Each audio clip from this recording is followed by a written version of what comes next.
चीन की सह पर एक के बाद एक भारत विरोधी कदम उठाने वाली नेपाल की केपी शर्मा ओली सरकार की अकड़ ढीली पड़ती जा रही है।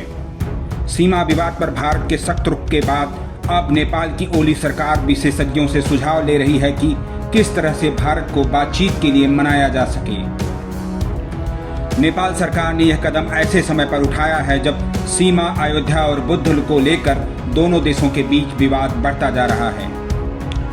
यही नहीं, Nepali PM KP Sharma Oli BJP और आरएसएस के जरिए मोदी सरकार को मनाने में जुटे हुए हैं। काठमांडू पोस्ट की रिपोर्ट के मुताबिक भारत के खिलाफ लगातार बयानबाजी करने वाली नेपाली विदेश मंत्री प्रदीप ग्यावली ने कई पूर्व मंत्रियों और राजनयिकों से भारत को वार्ता की मेज पर लाने के लिए सलाह ली है। नेपाली विदेश मंत्री ग्यावली ने इसकी पुष्टि की है। उन्होंने कहा कि भारत के साथ बातचीत के लिए प्रयास किए जा रहे हैं। ग्यावली ने कहा, काठमांडू और नई दिल्ली में भारत के साथ बातचीत शुरू करने के लिए प्रयास जारी हैं। इसके परिणाम आने में अभी और समय लगेगा। नेपाली विदेश मंत्री के तमाम प्रयासों के बाद भी अभी यह फैसला नहीं हो पाया है कि किस तरह से भारत के साथ बातचीत की दिशा में आगे बढ़ा जाए। रिपोर्ट में कहा गया है कि नेपाल के नए नक्शे में काला पानी, लिपू लेक और लिम्पियाधुरा को शामिल किए जाने के बाद भारत की बातचीत के प्रति उत्साह नहीं दिखा रहा है।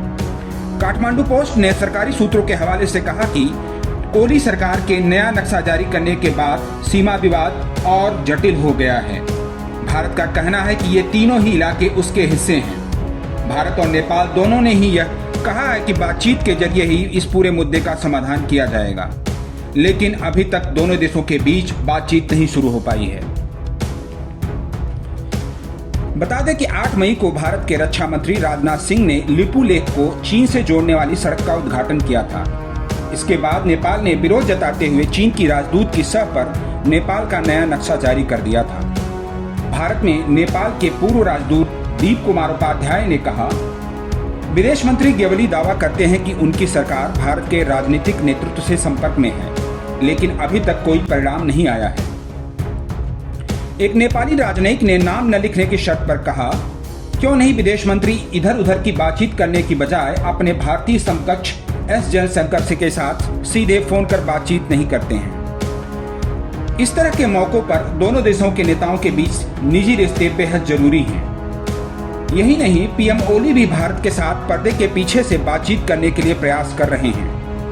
काठमांडू पोस्ट ने सूत्रों के हवाले से कहा कि ओली और उनके सलाहकारों ने सत्तारूढ़ बीजेपी के साथ संपर्क किया है। उन्होंने बताया कि बीजेपी नेताओं राम माधव, विजय जोली और आरएसएस के नेताओं से ओली ने संपर्क किया है। नेपाल कम्युनिस्ट पार्टी के एक नेता ने कहा कि पिछले साल नवंबर के बाद से दोनों देशों के बीच कोई बातचीत नहीं हुई है। उधर इस पूरे मामले से जुड़े एक नेता ने कहा कि भारत कम्युनिस्ट पार्टी में मचे घमासान पर करीबी से नजर गड़ाए हुए है।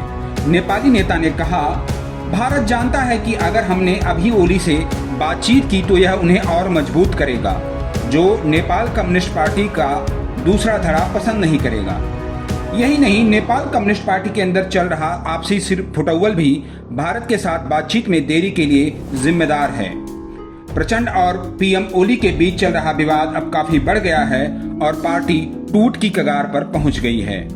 नवभारत टाइम्स ऑनलाइन के लिए शैलेश शुक्ला की रिपोर्ट।